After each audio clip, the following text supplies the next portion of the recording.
Hi, I'm Melissa Guiones, and we are going to talk today about how to handle customer complaints.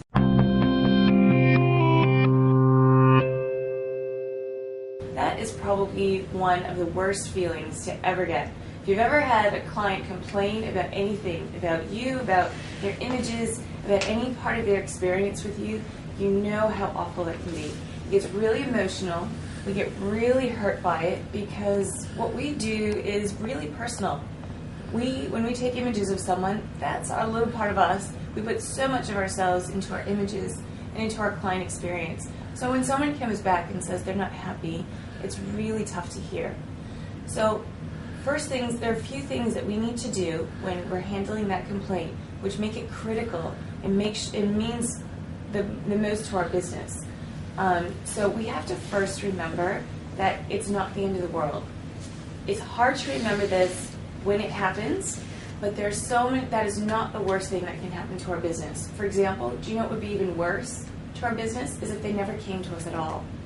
So if they never came to us at all and were just complaining and venting to all of their friends and family, that would actually be a lot more detrimental to our business. So the fact that they came to us is a huge deal. We should be really thankful that they did, because now we have the opportunity to change it. So when we handle that complaint, from the second it comes in, whether it's an email or a phone call, there's some very critical first steps that we need to take to make sure that it's handled properly. The first thing is, if it comes in an email, don't reply in an email. There's nothing that in an email that will get across the tone of your voice, the sincerity that you might be able to convey to them in person.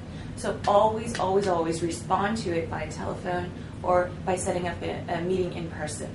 That's one of the only ways where they'll be able to see for a fact that you're sincere, that you want to make it better, and that you want to work with them. But the first thing when actually handling it is that you need to let them vent.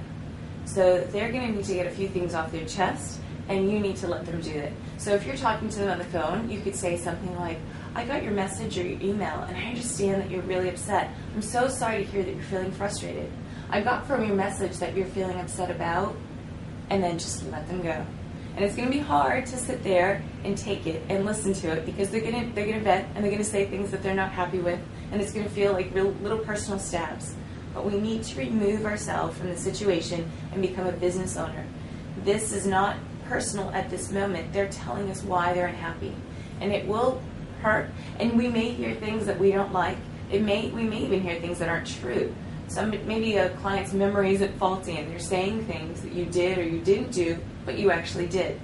And if that's the case, just note them down, but don't say a word. Let them vent. Let them get it all out. The most important thing at this point is that a client feels like they're being listened to and that they're being understood.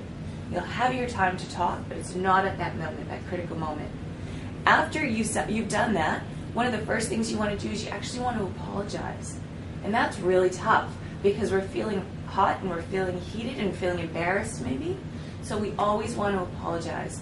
It's one of the easiest things to do, and it will help bring your client's frustration level right down. Now, it could be something like, I'm really sorry that you're upset. I'm really sorry that you're feeling that way. You could say, I understand why this would be really frustrating to you.